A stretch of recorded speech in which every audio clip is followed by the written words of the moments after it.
Bom dia. Prazer estarmos aqui mais uma vez e especialmente com essa honra de transmitir uma mensagem baseada na palavra do nosso Deus, um grande privilégio, do qual nós dependemos do Senhor para isso. E mais uma vez é bom estarmos aqui também em meio a um evento tão festivo como esse, depois de um recital tão belo como ouvimos ontem, né? E teremos hoje à noite, Deus permitindo. Vamos então orar ao nosso Deus, pedir que Ele nos abençoe na transmissão dessa mensagem. Santo Deus, muito obrigado por tudo que Tu tens feito em nossas vidas, na vida de cada um de nós, de modo especial nessa igreja, nas nossas igrejas e especialmente nesse fim de semana, nessa semana toda, com tantos irmãos e irmãs vindas de fora, outros daqui também, mas participando desse evento. E queremos Te pedir que Tu nos abençoes agora, nesse momento, ao ouvir a Tua palavra, a mim, ao transmiti-la, que seja feita com fluência, no poder do Teu Espírito, com a Tua santidade, que possamos transmitir aquilo que Tu queres.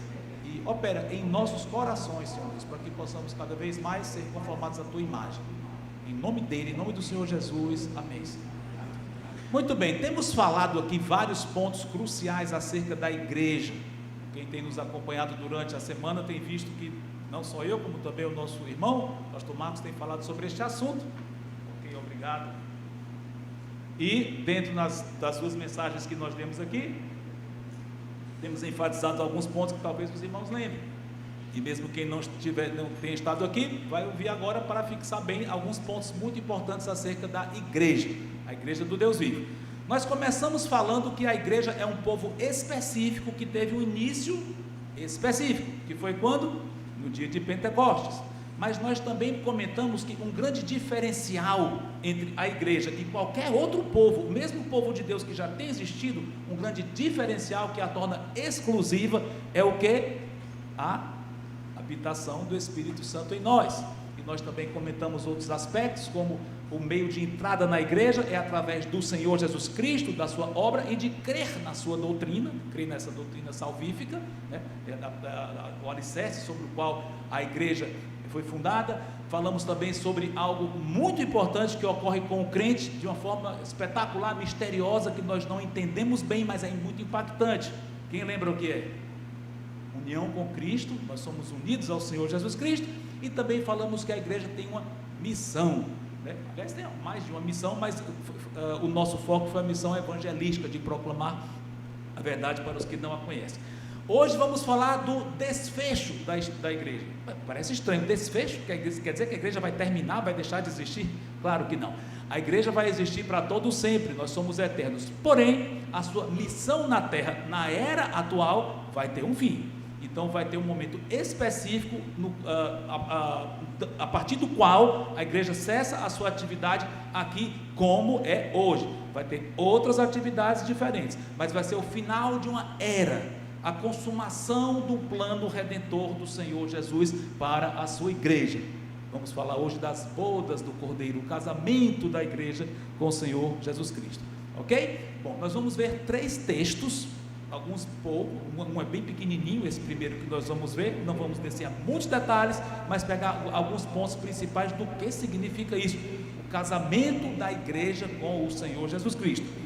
E antes de mais nada, entenda-se igreja, como já temos comentado, como o grupo das pessoas que realmente conhecem o Senhor, que se converteram a Ele, que nasceram de novo. Não é alguém que simplesmente professa ser um cristão ou um crente, que faz parte das nossas igrejas, pode ser membro das nossas igrejas, servir nas nossas igrejas, mas se não teve um encontro pessoal com o Senhor Jesus Cristo, se não está firmado na rocha, se não recebeu no coração a doutrina salvífica, essa pessoa não faz parte da igreja, mesmo que faça parte oficialmente de uma igreja local. Mas para fazer parte da igreja real, a igreja geral, a igreja espiritual de Cristo verdadeira, tem que ter tido um encontro com Cristo pessoal, ter recebido o Espírito Santo, estar unido ao Senhor Jesus Cristo. Esses fazem parte da igreja e são esses que vão participar desse evento maravilhoso, ok? Mas vamos então aos nossos textos. O primeiro deles é curtinho, aliás eles estão até em ordem cronológica dentro do que foram escritos no Novo Testamento,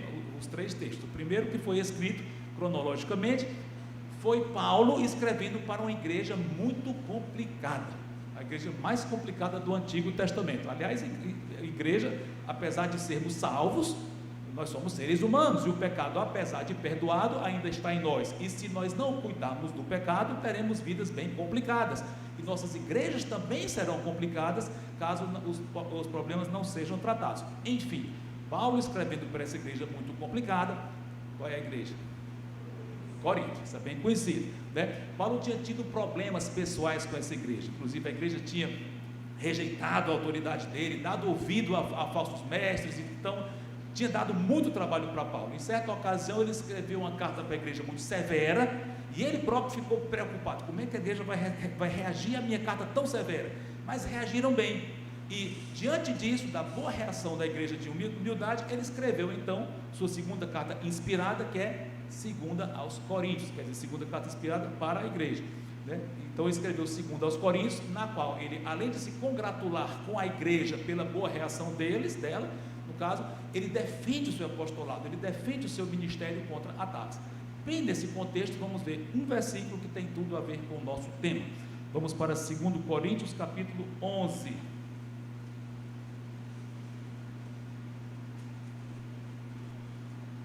Segundo aos Coríntios, capítulo 11.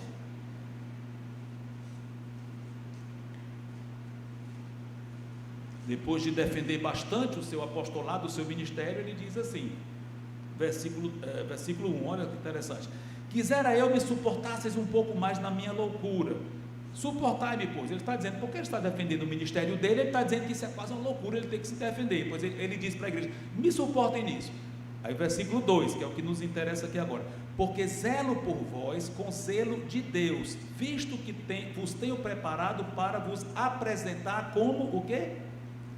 Virgem pura a um só esposo, que é Cristo. Olha aqui o ensino do casamento de Cristo com a igreja, futuro ainda, mas ele já está dizendo para os coríntios: eu tenho tratado com vocês com esse rigor correto em amor, etc, etc, isso por puro zelo por vocês, e esse zelo que eu estou tendo por vocês, vem de Deus, é o zelo de Deus em mim por vocês, porque eu estou preparando vocês para se encontrarem com o seu noivo celestial, que é o Senhor Jesus Cristo. Pronto, está aqui já dentro do nosso primeiro texto, é só esse versículo, mas Paulo já está falando aqui da igreja como uma noiva, preparada para o seu noivo, que é o Senhor Jesus Cristo. Vamos agora para o nosso segundo texto. Paulo escreveu aos Coríntios em torno de 55, agora vamos avançar uns 6, 7 anos. Paulo agora está preso em Roma, e vai escrever algumas cartas, as cartas de prisão, e uma delas ele vai desenvolver um pouco mais essa questão da igreja ser noiva de Cristo. Uma das cartas que ele escreve ali é para a igreja que ele fundara antes, a igreja em Éfeso. Então vamos para Efésios,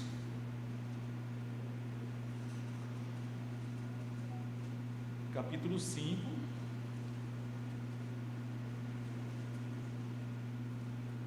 O assunto aqui não é nesse capítulo, não é a igreja em si. Ele fala da igreja no capítulo 1, aliás, essa é uma epístola riquíssima teologicamente, tá? Mas no versículo 5 é a parte mais prática da carta. Ele fala de relacionamentos entre maridos, esposas, servos, senhores, pais e filhos e tal. E nesse contexto de falar entre maridos e esposas, ele vai dar uma base teológica. Por que as esposas devem ser submissas e os maridos devem amar suas esposas? Por quê? Porque eles estão imitando o exemplo de Cristo. Pronto, aí entra a teologia pura aqui na base do argumento prático de Paulo.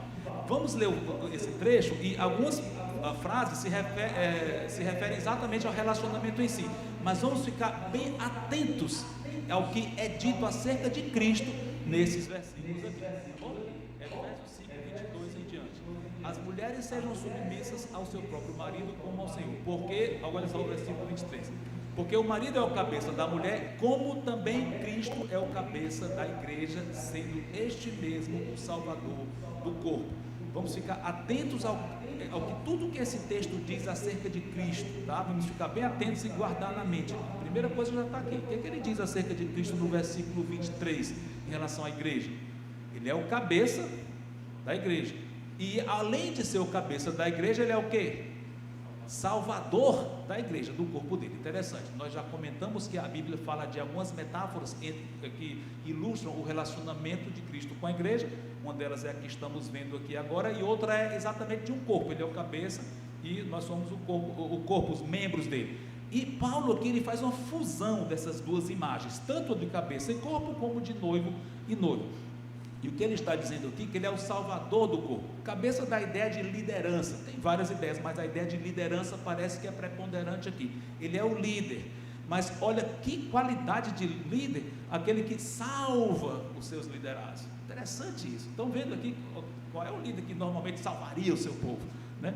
Mas ele salvou a igreja, que ele está dizendo.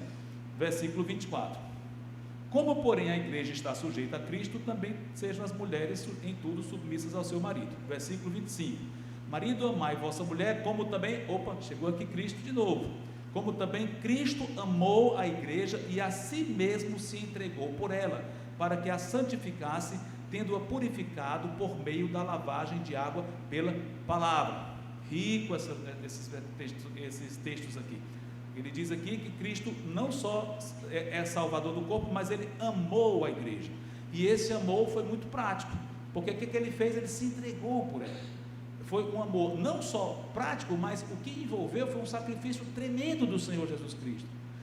Alguém poderia salvar outra pessoa sem envolver isso no sacrifício pessoal. Digamos que você esteja aqui, acabou o culto, você está indo ali e viu uma criança indo para o meio da rua, perigoso, né? Passam muitos carros para lá e para cá, e você corre, segura a criança e tira a criança dali. Você salvou a criança, mas isso envolveu um sacrifício pessoal seu? Não necessariamente. Mas para Cristo salvar a igreja foi muito mais do que simplesmente puxar alguém, tirar alguém da beira do abismo. Ele se entregou por nós, e vocês sabem bem o preço que ele pagou para isso. Terrível sofrimento que ele enfrentou em vários níveis, físico, mental, espiritual, tudo envolvido no peso de se entregar como oferta pelos pecados de todos os salvos, como oferta ao nosso Deus, né? Então, foi um sacrifício tremendo. Foi isso que envolveu ele ser o salvador do corpo, e uma prova de que ele ama tanto a nós. Interessante que Paulo aqui no versículo 26, ele diz por que ele fez isso, para que fizesse o que com a igreja? Vários termos que ele usa aqui: ele santificasse, purificasse, e houvesse uma lavagem, um banho. No caso ele usa água metaforicamente, que não foi algo literal, e pela palavra. A ideia é que nós éramos repugnantes, nós éramos imundos. Sim, todo ser humano nasce dessa forma diante de Deus, deformado, sujo por causa dos seus pecados, e Deus não pode ter comunhão com ninguém enquanto aquela pessoa estiver com aqueles pecados. Mas então, o único meio de Deus tornar essas pessoas em tão repugnantes, em agradáveis, foi alguém pagar o preço do pecado delas, que foi o Senhor Jesus Cristo. Só Ele podia fazer isso. Então, uma vez os pecados tendo sido tirados de nós e pagos por Ele, porque Ele pagou, Ele levou nos seus próprios ombros na cruz, aí sim nós ficamos puros, e a justiça dele passou para nós. Por isso que nós nos tornamos limpos aos olhos de Deus. Houve um substituto que morreu por nós, no caso o Senhor Jesus Cristo. Interessante que no versículo 26 ele fala tem uma palavra aqui que ele diz que ele salvou por meio de quê? Da lavagem de água pela palavra. Olha só, interessante. Como assim pela palavra? Porque como foi que nós tivemos acesso a essa salvação? Pela palavra de Deus, ouvindo o Evangelho. Ao ouvir a verdade salvífica e crendo nela, nós assimilamos isso, então Cristo veio a morar no nosso coração. Olha a importância da palavra de Deus. Por isso que quando nós comentamos que o fundamento da igreja, a igreja é fundada sobre o quê? Sobre Cristo e sobre a palavra acerca de Cristo. Então, alguns acham que o alicerce é a doutrina de Cristo, que Pedro acabara de dizer, ou o próprio Senhor Jesus Cristo, e na prática são os dois elementos, ok?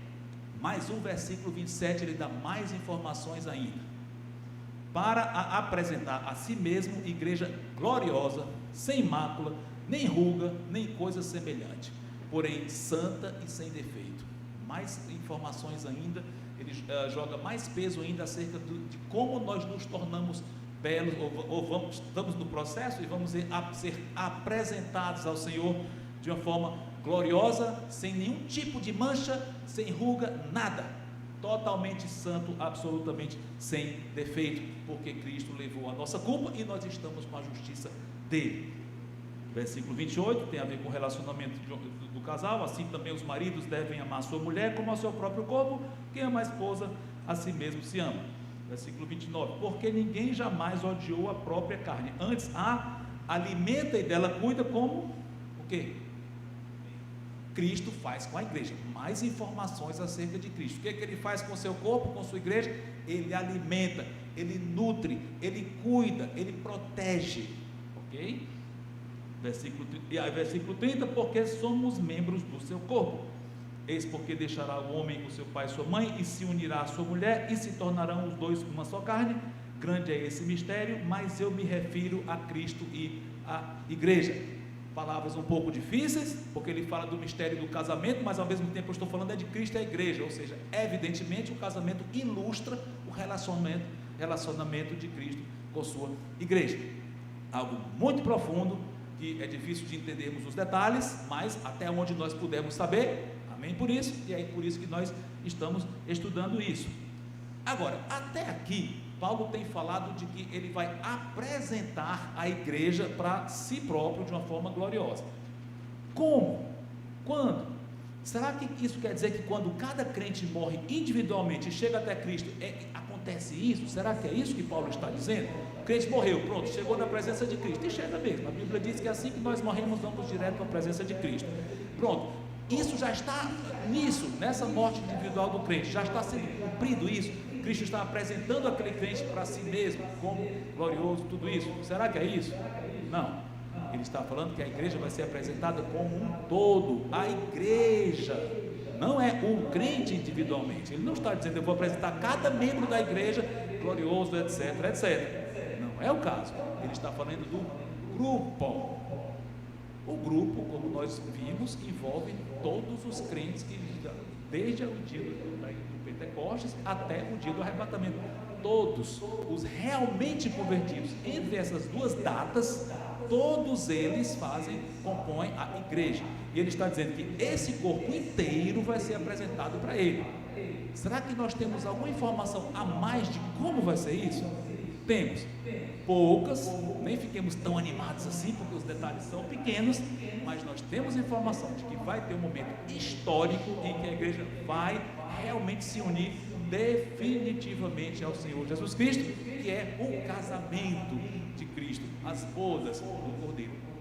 Vai haver um dia histórico em que a igreja toda reunida vai se casar com Cristo. Os detalhes, como eu disse, não sabemos, mas temos mais detalhes do que Paulo disse aqui. Quem será que deu mais detalhes? Vamos para o nosso terceiro e último texto. Cronologicamente veio décadas depois desse texto, uns 30 anos depois que Paulo escreveu aos Efésios, um outro apóstolo. Entendemos que o último apóstolo vivo, já no finalzinho da era apostólica do primeiro século, ano 96 por aí da era cristã, teve uma revelação impressionante do Senhor Jesus Cristo. Ele também estava preso, mas não em Roma, estava numa ilha, uma ilha que é pertinho da Turquia, e teve a visão do Senhor Jesus Cristo sobre as últimas coisas. Evidentemente você já sabe que eu estou falando de quem? João, e o livro é Apocalipse. O livro de Apocalipse é muito interessante, é difícil, tem coisas complexas, mas também não é tão impossível de ser entendido em grande parte. É possível sim, e há coisas nele que são claras. E uma das coisas que são claras no livro de Apocalipse é que ele está numa sequência cronológica. Do capítulo 1 até o 22, ele segue uma sequência muito clara. Interessante que os primeiros capítulos, do 1 até o 3, fala de coisas ligadas com a igreja. Várias vezes aparece a palavra igreja, eclesia, aparece nos capítulos 1 a 3. No capítulo 4, muda o cenário, muda de tom o livro. João passa a ter uma visão celestial, descreve a adoração celestial e começa a descrever logo depois algo que vai acontecer na terra futuramente, a tribulação. Então, do capítulo 6 até o 18, grande parte do livro de Apocalipse, o que está sendo descrito é o que vai acontecer na terra durante 7 anos, que são o que conhecemos por 7 anos de tribulação, com a ênfase na segunda metade, que é chamada de grande tribulação, está dentro dos 7 anos. Enfim, por que eu estou falando isso? A igreja aparece no livro de Apocalipse, nos primeiros capítulos, e desaparece, sai de cena, no capítulo 4 em diante. Para onde é que a igreja foi? João não diz no livro de Apocalipse, mas lá no finalzinho da tribulação, o capítulo que é exatamente marcando o fim desse período terrível na terra, e a segunda vinda de Cristo, que é o que vai terminar a tribulação, a igreja reaparece. Não por nome, não aparece o nome igreja ali onde nós vamos ver aqui, mas não tem dúvida que é a igreja. Como é que você sabe? Vamos ver? Que capítulo eu estou agora? Que capítulo nós vamos? 19.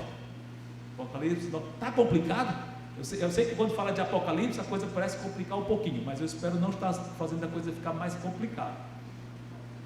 Apocalipse 19.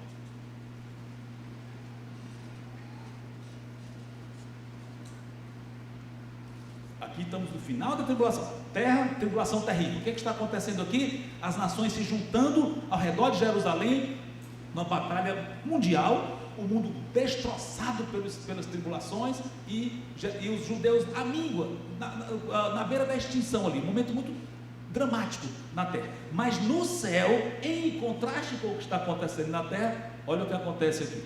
O cenário aqui é celestial, tá? Apocalipse 19 diz assim, versículo 6, 19:6. Então ouvi uma voz como de numerosa multidão, como de muitas águas e como de fortes trovões, dizendo: Aleluia, pois reina o Senhor nosso Deus, o Todo-Poderoso.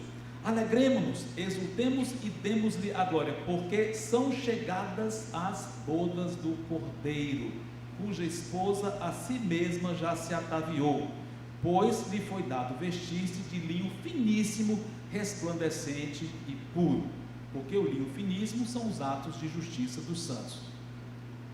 E aí, o versículo 9 diz assim: Então me falou o anjo, escreve: Bem-aventurados aqueles que são chamados à ceia das bodas do Cordeiro.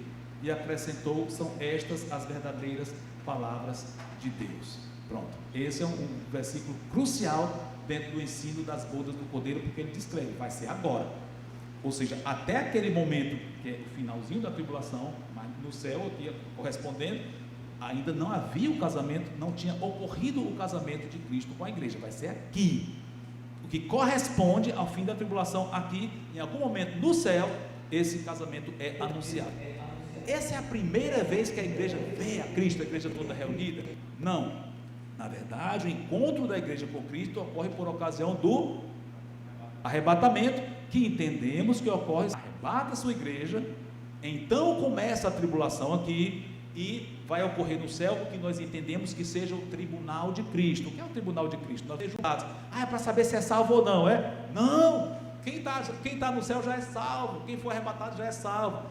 O critério aqui para esse tribunal de Cristo não é se é salvo ou não, porque já somos salvos, é distribuição de galardões, de recompensa. Então entendemos que após esse tribunal de Cristo vai acontecer isso aqui, o casamento de Cristo com a igreja. Quais são os detalhes?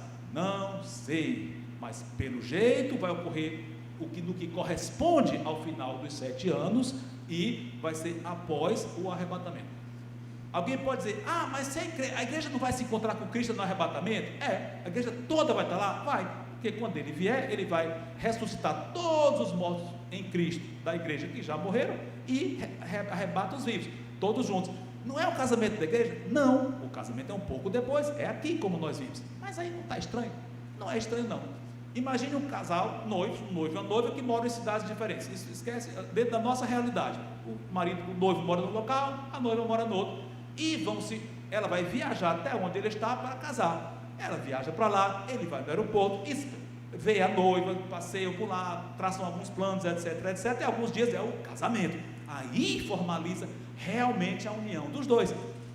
É apenas uma metáfora, um paralelo para a gente entender isso aqui. Então Cristo vai ter visto a igreja toda reunida? Sim, mas a formalização do seu casamento, a união definitiva, a festa, o festevo, a celebração é aqui, nas bodas do Cordeiro.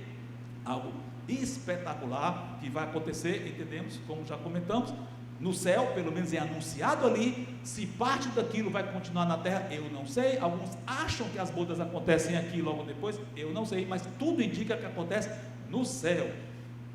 E o que acontece depois dessas bodas, o que quer que esteja implicado nisso? Será que a igreja ainda tem algum momento em que ela surge aqui no livro de Apocalipse? Sim, não pelo nome igreja, mas nós sabemos que é a igreja. Aliás, Como é que a gente sabe que esse grupo aqui em Apocalipse 19 é a igreja? Olha, porque ele é chamado de noiva do Cordeiro. E nós já vimos antes quem é considerado noiva do Cordeiro pelo Novo Testamento. Quais são os textos que falam isso? Efésios 5, 2 Coríntios 11. Eles dizem que a noiva, a igreja é a noiva de Cristo. Então, quando o Apocalipse fala da noiva de Cristo, é claro que ele está se referindo à igreja. É só conectar as passagens, tá bom? Mas o que vai acontecer após isso? Logo após, será que a igreja ainda vai aparecer? Como eu falei, sim. O que acontece? Cristo volta. Aí chega o momento triunfante da segunda vinda de Cristo, distinta do arrebatamento. O arrebatamento ele vem até as nuvens, é secreto, o mundo não vê, mas agora ele vem de uma forma visível para pisar aqui no planeta Terra. Ele não vem até as nuvens, ele vem aqui mesmo. Aliás, a Bíblia diz até onde ele vai pisar. Onde é? Monte das Oliveiras. Como é que vocês sabem? Zacarias 14 e 2, acho que é 2 ou 3, mas é o comecinho do Zacarias 14, Monte das Oliveiras, ele vai pisar lá. Enfim, a descrição da segunda vinda de Cristo é impressionante, espetacular. Vocês não podem deixar de ler do versículo 11 em diante. Não vou ler agora para não fugir do fluxo da narrativa aqui, da descrição. Mas ele descreve a Cristo como ele é fiel e verdadeiro, ele é o verbo de Deus, ele vem com um manto tinto de sangue, e não é o sangue dele na cruz, é o sangue que ele vai derramar aqui, entendo eu. Ele tem um nome escrito na coxa, Rei dos Reis, Senhor dos Senhores. Ele vem com espada na boca, com muita glória, coroa, de forma belíssima. E versículo 14 diz assim, Apocalipse 19, 14: e seguiam-nos o quê? Os exércitos que há no céu, montando cavalos brancos, com vestiduras de linho finíssimo, branco e puro. Quem é esse exército que há nos céus? Alguns podem dizer, são anjos. É verdade que os anjos vão acompanhar o Senhor Jesus na segunda vinda, com certeza. Mateus 24, 30 e 31 diz, ele vem com muitos anjos, tudo bem. Mas eu entendo que essa descrição aqui se combina bem melhor com o povo dele. Aliás, será que tem algum elemento textual aqui muito parecido com o que nós já lemos sobre a igreja nas bodas? Vestidos de linho finíssimo. Olha a conexão. Então, eu entendo que quando ele se refere aos exércitos que há no céu aqui, ele não está falando de anjos, ele está falando do povo dele, a igreja, ou seja, a igreja que acabou de casar com ele, vem com ele, notem a repetição, vestidos de linho finíssimo, e vem em cavalos brancos, parecidos com ele próprio. Ele vem daquela forma gloriosa, num cavalo branco, e milhares de servos dele vêm atrás dele. Imagine o espetáculo. O que vai estar acontecendo aqui na terra? Já mencionei, vários exércitos reunidos em torno de Jerusalém, Israel na beira da extinção, e Cristo volta exatamente nessa hora. E os exércitos inimigos, quando virem Cristo voltando, por incrível que pareça, ao invés de se dobrarem diante dele, vão pelejar contra ele. Vamos pelejar contra ele que está vindo. É loucura, mas Satanás cega as pessoas a esse ponto. Vão tentar destruir Cristo, todos dizimados. A Bíblia diz de uma forma muito clara, todos os exércitos reunidos ali vão ser destruídos por Cristo. Enfim, Cristo volta, nós voltamos com ele. Olhem a glória da igreja. Israel aqui, relativamente pouca gente, todos vão se converter, ou já vão ter se convertido um pouco antes, mas os judeus que estiverem aqui naqueles dias, todos vão receber a Cristo, vão aclamá-lo, vão ser servos dele. Então vai ser algo maravilhoso. E notem a surpresa do mundo e dos judeus vendo Cristo voltando com tanta gente tão gloriosa. A igreja, esse povo que durante até agora 2000 anos perseguido, não desvalorizado pelo mundo, esse povo meio fora da curva e tal, vem com toda a glória, com toda a força, com todo o poder do nosso Senhor. Olha que contraste. O papel da igreja durante toda a história, como nós sabemos muito bem, olha o contraste com o que ele vai exibir no céu, e nós vindo com ele. Bom, isso é o que a Bíblia fala, o que nós podemos dizer que, de informações que temos fidedignas, são essas, porque é só o que a Bíblia diz acerca do casamento de Cristo com a igreja. O que nós podemos tirar de conclusões para nossas vidas de tudo isso? Muitas coisas importantíssimas. Aliás, antes de mais nada, antes de comentar esses pontos específicos, convém lembrar O que significa essa questão de nós sermos apresentados a Cristo de uma forma tão gloriosa? O que é isso? É físico, é literal, é metafórico, o que é isso? Para a gente entender um pouquinho. A ideia é que quando Cristo nos converteu, a justiça dele passou para nós, já comentamos, e nós já nos tornamos agradáveis ao Senhor, e Deus olha para cada um de nós, o Pai olha para você e para mim, que somos crentes, e vê Cristo em nós. Ao Ele ver Cristo em nós, Ele nos vê belos, sem pecado, nesse aspecto da posição em Cristo. Nesse aspecto Ele nos vê sem pecados, porque Cristo está em nós, Ele vê Cristo. Por isso que nós oramos em nome de Cristo, por isso que Ele nos abençoa tanto, porque o que Ele faria pelo Filho, Ele faz por nós, porque nós estamos unidos a Ele. Em termos práticos, o pecado ainda habita em nós, enquanto estivermos aqui. E o que acontece? Deus não se importa com isso? Se importa. Salvos nós já somos, porque o pecado foi pago. Porém, Deus não quer que vivamos no pecado. Então o que Ele faz? Ele vai nos purificando durante toda a nossa vida, desde a conversão até a morte ou arrebatamento.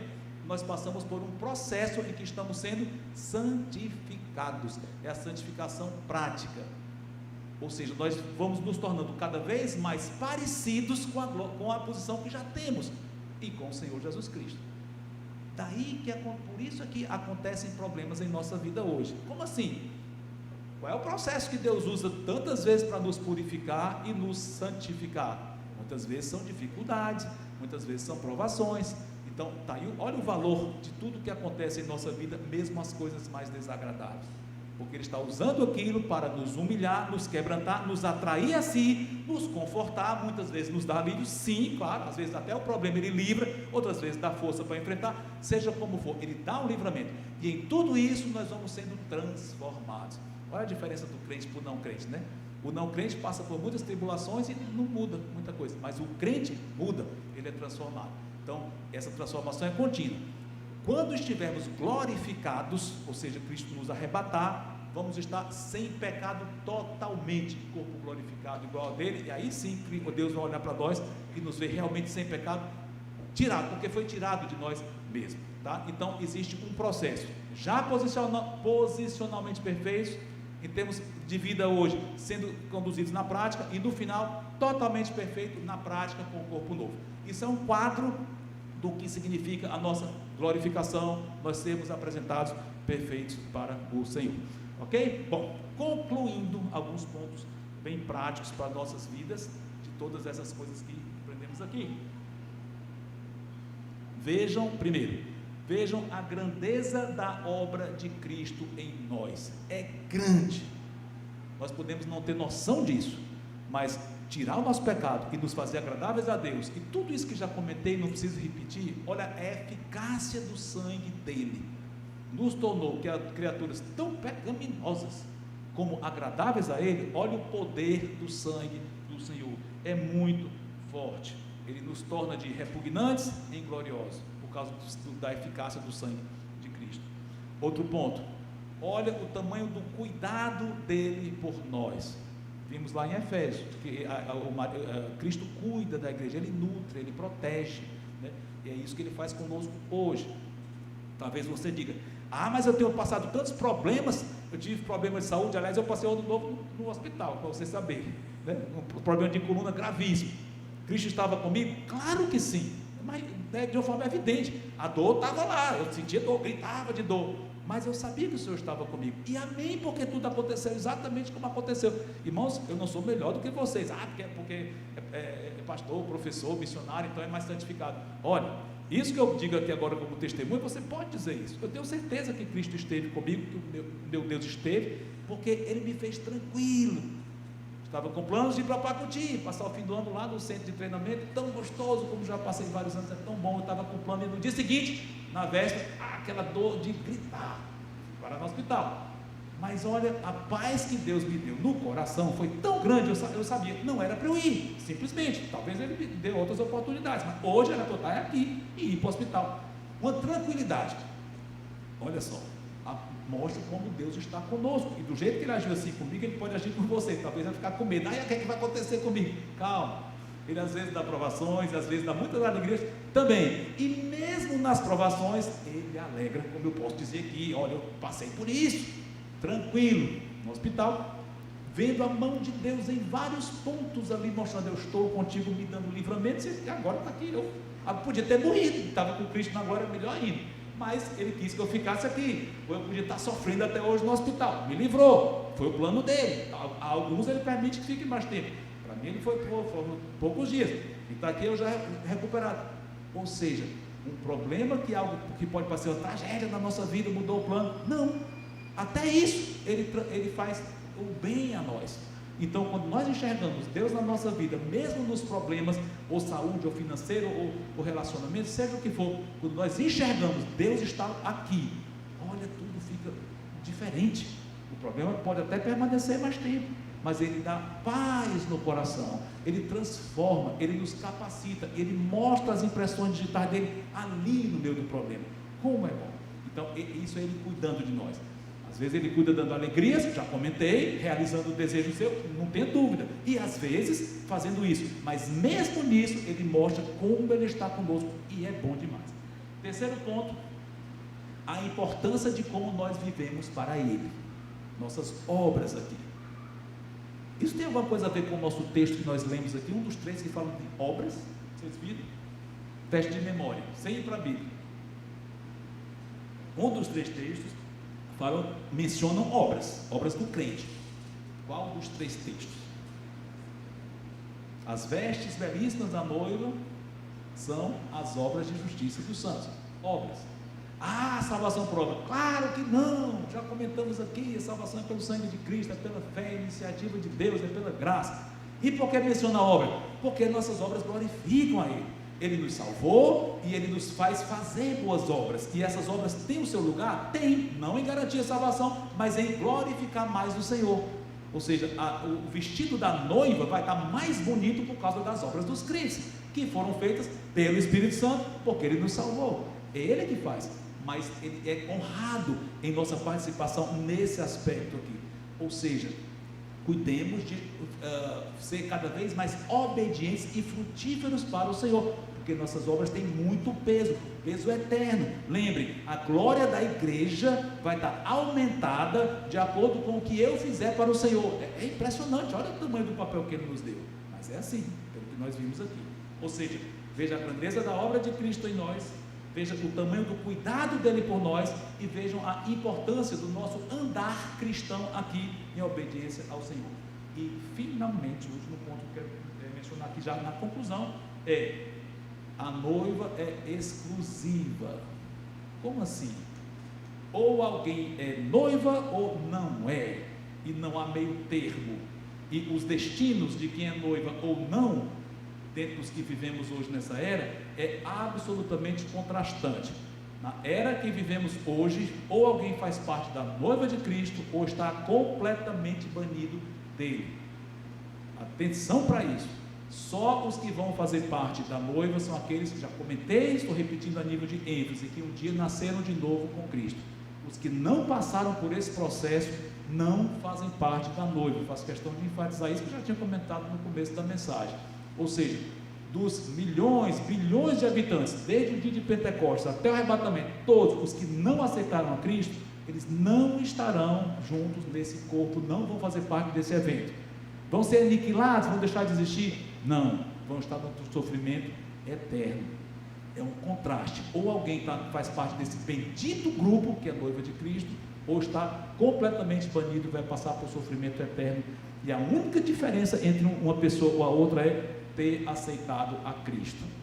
Muito importante que nós, cada um de vocês que estão aqui, chequem se vocês têm certeza da salvação. Amém, graças a Deus por isso. Mas cuidado para não se confiar no fato de nasci no lar evangélico, já nasci na igreja, então nem passou pela conversão e nem percebeu que tinha que ter passado, porque acha que já nasceu convertido. Cuidado. Às vezes a gente pergunta a alguém quando foi sua conversão, diz: eu já nasci crente, eu já nasci na igreja. Mas isso não é conversão. Ou diz que já se converteu 3 vezes, 4, também não é. Mas minha exortação aqui: se alguém não tem certeza de que passou por esse processo, se você na sua memória não acusa um tempo em que você realmente se entregou a Cristo e mudou completamente de natureza e de destino, você não tem certeza, passe a fazer parte desse grupo. Assuma que não é crente, se for o caso. Claro, se for o crente, amém. Não fique perguntando. Uma vez eu conheci uma pessoa que ela perguntava para mim: será que eu sou crente mesmo? Eu dizia: a pessoa era um crente, é óbvio, eu testemunho tudo que ela dizia. Eu dizia: você acha que pode não ser crente? Acho. Pois se converta hoje. De novo? Quer dizer, de novo. Ou seja, a própria pessoa diz: eu sou crente, então não pergunte, não duvide mais, não passe pela cabeça. Ou seja, se você entende que realmente passou pelo processo, não fique se questionando, não duvide, amém. Se começou a entender: não, eu não passei por esse processo, assuma isso, que você ainda não é um convertido ou convertida, e peça a Deus a salvação. Se for o caso, converse com pessoas de sua confiança, compartilhe, peça oração e aceite a Cristo e passe a fazer parte desse grupo. E aqueles que já somos crentes, que sabemos que somos, é festa. Mesmo debaixo do sol, a festa tem uns tons meio estranhos, que existem os problemas aqui, o mundo é muito hostil, eu sei, mas estamos sentindo um gostinho da música que vem lá no porvir. Nós vivemos pensando no que vai acontecer. Os pés aqui, as mãos aqui, tudo bem, trabalhando, servindo, já comentei o valor das obras, já comentei sobre a missão, sirvamos, mas já com os olhos atentos para o porvir, os ouvidos atentos para essa sinfonia maravilhosa que vamos ouvir lá na eternidade. Não sabemos como vai ser linda, mas pensa, vai ter. Então fixa isso no seu coração e na mente, o porvir, e aguentemos as provações, a oposição do mundo, sim, suportemos, servindo ao Senhor, porque Ele está vivo, e Ele vem a qualquer momento nos arrebatar e depois consumar o seu casamento conosco. Amém? Santo Deus, muito obrigado por essas palavras. Toca corações aqui presentes, todos nós, em nome de Cristo. Amém.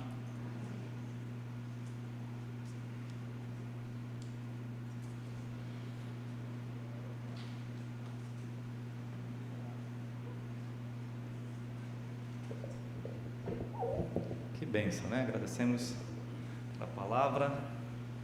E agora, encerrando esse momento da manhã, só deixar um aviso aí, pedir especialmente aos irmãos da igreja, os homens. Nós teremos que fazer uma boa arrumação aqui, por causa do culto de hoje à noite. Então, desde já peço a colaboração. Precisamos carregar essas cadeiras que vão até aquela terceira coluna ali, arrumar onde dá para arrumar aqui por dentro, até lá atrás, talvez até algum pouco no corredor, e o restante vai ter que ir para fora ou aqui para a sala de trás, tá bom? Vamos orar para finalizar essa parte.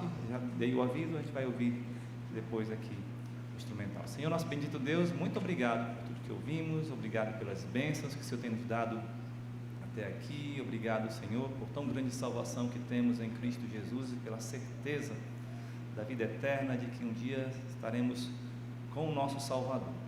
Agradecemos por isso e te louvamos em nome de Jesus. Amém.